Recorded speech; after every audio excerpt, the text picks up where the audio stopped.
Hello friends, welcome to my channel different stories. दोस्तों, आज के परिवेश में लड़ाई झगड़े बेहद आम हो गए हैं। माता पिता के बीच में आए दिन किसी न किसी बात पर झगड़े और खींचतानी चलती रहती है। अब आप लोग सोच रहे होंगे कि आखिर इसमें नया क्या है। ये तो हमें भी मालूम है और ये तो हर घर की समस्या है। आप बिल्कुल सही हैं दोस्तों, परंतु माता पिता के झगड़ों के चलते उनके बच्चों पर इसका कितना बुरा प्रभाव पड़ता है। उन बच्चों का भविष्य और वर्तमान दोनों ही सदा के लिए अंधकारमय हो जाते हैं।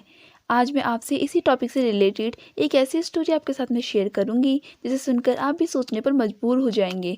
ये स्टोरी एक मिडिल क्लास फैमिली से आए बच्चे की है जिसका घरेलू विवाद से सामना होता है और उसका जीवन किस दिशा में मुड़ जाता है और कैसे आगे वो कदम उठाता है। दोस्तों, मैं जानती हूँ कि आप इस कहानी को सुनने के लिए उत्सुक होंगे, तो चलिए दोस्तों शुरू करते हैं। सोहन अच्छे खाते पीते घर का लड़का था। यूँ तो उसके घर में कोई अभाव न था, पर उसके पिताजी की एक आदत थी कि सदा घर में झगड़ा करना और गाली गलौज करना। वे उसकी माँ से प्रायः ही बेबात पर लड़ते रहते थे। जब तब वे पत्नी पर हाथ भी उठा दिया करते थे। वह गुस्से में भरकर चीखती, चिल्लाती और हाथ पैर पटकती। सोहन के घर में ऐसा लगभग प्रतिदिन ही होता था। माता पिता के झगड़े में बच्चे सहमे से खड़े रहते थे। उनके कोमल मन पर उसका बहुत ही बुरा प्रभाव पड़ता था। माता पिता भी आपसी कलह में उलझे रहते। उन्हें बच्चों की अच्छी तरह देखभाल करने का समय ही नहीं मिलता। किशोर सोहन माता पिता के इस व्यवहार से बड़ा ही सहम गया था। उसे घर पर रहना अच्छा न लगता था, पर कभी कभी माँ अकेले बड़बड़ाती, कभी वे सोहन और उसके भाई बहनों पर खींच उतारती, कलह करती। यह सब उसे पसंद नहीं था। सोहन स्कूल से आकर गली के बच्चों के साथ में घूमता रहता। घर पर बैठकर पढ़ने में तो उसकी कोई रुचि नहीं रह गई थी। कारण था घर का शांत वातावरण। माँ यह न सोचती कि बच्चों को पढ़ने बैठाऊं और कलह न करूं। दूसरे कलहपूर्ण वातावरण के कारण सोहन का मन भी पढ़ाई से हट गया था। सोहन न घर पर पढ़ता, न स्कूल का काम ही पूरा करके ले जाता। परिणाम यह हुआ कि वह पढ़ाई में पिछड़ने लगा। स्कूल में उसे खूब डांट पड़ती, पर वह उसकी परवाह न करता। स्कूल में भी वह ऐसे बच्चों के साथ में रहने लगा था जो पढ़ने में बुद्धू थे। वे सभी कक्षा में अध्यापकों की डांट खाते, मार खाते, अच्छे बच्चों को तंग करते थे। वे एक ही कक्षा में कई वर्षों तक पढ़े रहते थे। एक दिन की बात है कि सोहन के माता पिता आपस में झगड़ रहे थे। उसके पिता ने गुस्से में भरकर माँ को जोर से धक्का दे दिया। उनका सर खंभे से जा टकराया और वे तुरंत ही बेहोश हो गईं। उनकी नाक से बहुत ही खून निकला। कुछ ही क्षणों में उनके प्राण निकल गए। इस घटना से सोहन के पिता बहुत चक्के रह गए। उन्होंने तो कभी सपने में भी न सोचा था कि उनके मस्तिष्क पर इसका इतना गहराई से प्रभाव पड़ा। वे पागल हो गए। अब सोहन और उसके भाई बहन अनाथ हो गए। माँ मर चुकी थी, पिताजी पागल हो गए थे। बच्चों की देखभाल करने वाला अब कोई भी न था। यह समाचार सुनकर सोहन के रिश्तेदार आए। पिता को पागल खाने में भर्ती करा दिया गया। सोहन के एक भाई और एक बहन को उनकी बुआ अपने साथ में ले गई। सोहन को उसकी माँ भी ले आई। उन्हें सोहन से ना कोई सहानुभूति थी, ना ही लगाव। उन्होंने तो बस लोक लाज के कारण ऐसा किया था। सोहन से उन्होंने खूब काम लेना प्रारंभ कर दिया। घर का नौकर हटा दिया गया। सोहन को 2 पल भी चैन से न बैठने दिया जाता। जिस पर मामी हर समय दुत्कारती रहती। सोहन मामी के घर 2-4 दिन में ही परेशान हो उठा। महीना भर उसने जस तैसे काट दिया। एक दिन मौका देकर वह घर से भाग गया। वह स्टेशन पर परेशान सा घूम रहा था, सोच रहा था कि कहाँ जाऊं। तभी एक व्यक्ति उसके पास में आया और पूछने लगा, तुम परेशान दिखते हो, क्या अपने परिवार से बिछुड़ गए हो? सोहन को पता न था कि बच्चों और किशोरों को फुसलाकर गलत रास्ते पर ले जाने वाले व्यक्ति इसी भांति जगह जगह घुमा करते हैं। वह रुआसा होकर बोला, कैसा परिवार, किससे बिछुड़ूंगा मैं भला? मैं तो अब इस दुनिया में बिल्कुल ही अकेला हूँ। मेरा भी इस संसार में अपना कहा जाने वाला कोई भी नहीं है। यदि तुम चाहो तो मेरे साथ में रह सकते हो। वह व्यक्ति कहने लगा। सोहन को और क्या चाहिए था? उसने जल्दी से हाँ कर दिया। उसके पास उस समय टिकट खरीदने के लिए भी पैसे नहीं थे। उसे डर था कहीं मम्मी के यहाँ पर आ जाने पर उसे पकड़कर न ले जाएं। अगर मामी के घर वाले उस पर आते हैं तो वो उसे पकड़कर वापस घर पर ले जाएंगे और उसे काम कराएंगे। इसलिए वह जल्दी से जल्दी उस शहर से कहीं दूर निकलना चाहता था। दोनों ही टिकट लेकर रेलगाड़ी में बैठ गए। एक दिन और एक रात के सफ़र के बाद वे वहाँ से दूर एक नई परिचित जगह पर पहुंचे। वहां एक सस्ती धर्मशाला में रुक गए। 2-4 दिन वह व्यक्ति, जिसका नाम स्वामी था, सोहन को घुमाता फिराता और खिलाता पिलाता रहा।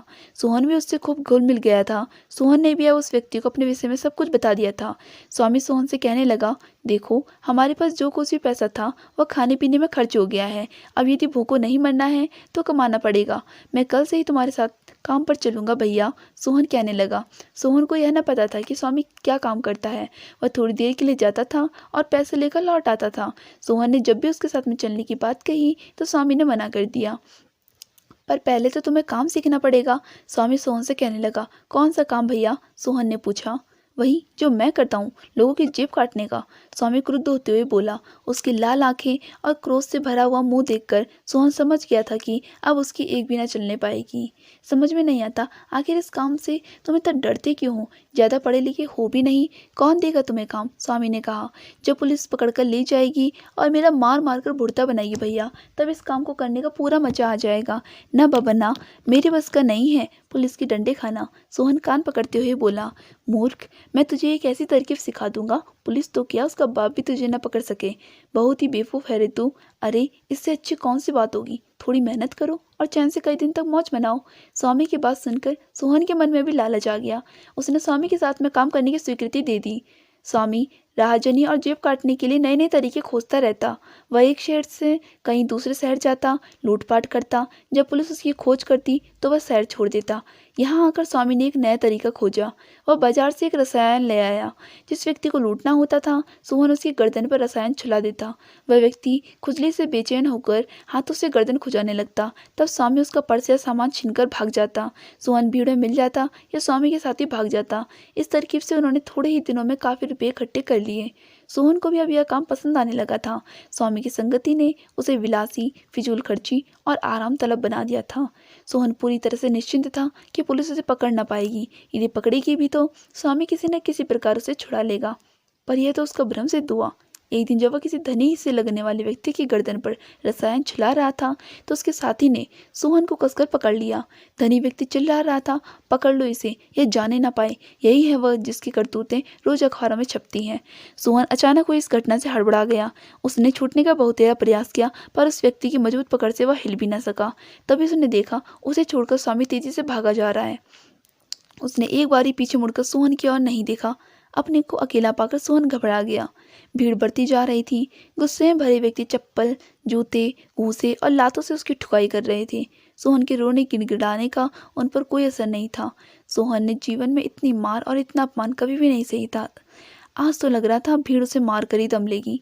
वह बुरी तरह से चीख रहा था, पर मारने वालों पर उसका कोई प्रभाव ही न था। आखिर में सोहन बेहोश होकर वहीं गिर गया। स्वामी को जब होश आया तो उसने अपने आप को हथकड़ियों से बंधा हुआ थाने में पाया। वहां सोहन को होश में आया देखकर थानेदार सामने आया और कड़कती आवाज में बोला, बोल कहाँ है तेरा गिरोह? हुजूर, मेरे साथ में कोई भी नहीं है, मैं तो बिल्कुल अकेला हूँ। सोहन स्वामी की सिखाई हुई बात बोलने लगा। वह सीधे सीधे नहीं बताएगा, करो इसकी धुनाई। थानेदार ने बिरकुटियां चढ़ाकर कहा। तुरंत ही 2 सिपाही आगे आए और सोहन को बैंतों से लगे पीटने। उनके 8-10 बैंत खाते ही सोहन तिलमिला उठा। उसे लगा कि उसकी हड्डी चकनाचूर हो गई है।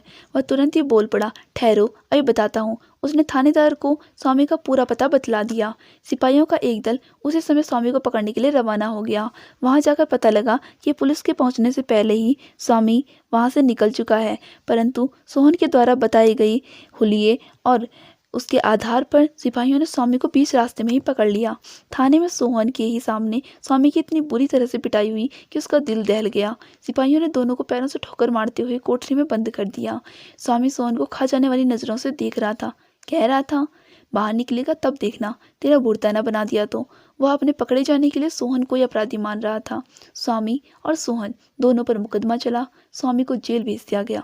सोहन को सुधार गृह। अब सोहन के समझ में अच्छी तरह से ये बात आ गई थी कि बेईमानी और धोखाधड़ी से कमाया गया पैसा पतन के गड्ढे में धकेल देता है। उसकी अपेक्षा यह उचित है कि ईमानदारी और श्रम से रूखा सूखा ही कमाकर खाया जाए और शांति से जिया जाए। उसने प्रतिज्ञा की कि सुधार गृह से निकलने के बाद वह कभी भी गलत काम नहीं करेगा, भले ही उसे भूखा ही क्यों न रहना पड़े। तो दोस्तों, बहुत ही भावुक कर देने वाली स्टोरी है। आज हमारे माता पिता भले ही संस्कारों और रीति रिवाजों की चाहे जितनी बातें कर लें, परंतु हम देखते हैं कि वह खुद वही गलतियां करते हैं जिन्हें वे अपने बच्चों को करने से रोकते हैं, जैसे कि सोहन के माता पिता ने किया। और उसका परिणाम क्या हुआ कि सोहन का वर्तमान और भविष्य दोनों ही अंधकारमय हो गया। अकेले हो जाने पर सोहन ने गलत रास्ते पर चलना शुरू किया और उसका अनजाने ही सब कुछ समाप्त हो गया। इसीलिए दोस्तों, आज हम सभी को एक ऐसा परिवेश बनाने की ज़रूरत है जहां बच्चे पढ़ लिख कर अपना भविष्य स्वयं बनाएं, ताकि बच्चों को बहला फुसला कर ले जाने वाले गिरोहों का धंधा पानी बंद हो सके।